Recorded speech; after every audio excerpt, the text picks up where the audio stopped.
May tanong may sagot kay Atty. Maymay and ang tanong is may tax po ba ang Service Recognition Incentive o SRI?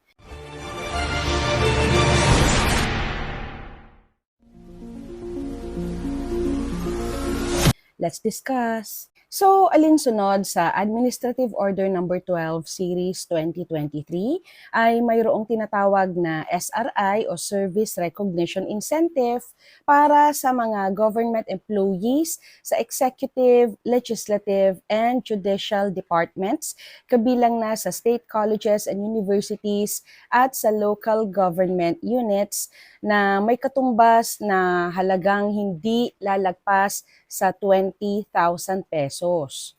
So which brings us to the next question ay taxable po ba ang SRI? Depende po yan.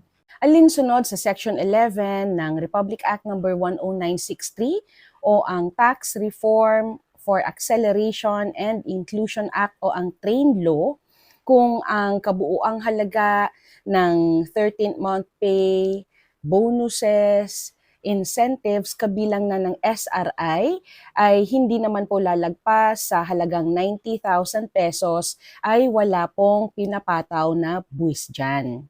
Subalit, oras na lumagpas po sa 90,000 pesos ang kabuuang halaga ng 13th month pay, incentives at bonuses ng government employee. Kabilang na po dito yung SRI, yung 90,000 po out of those benefits ay hindi pa rin po taxable, pero ang excess po, no, o yung lagpas na sa halagang 90,000 pesos ay may buwis na po.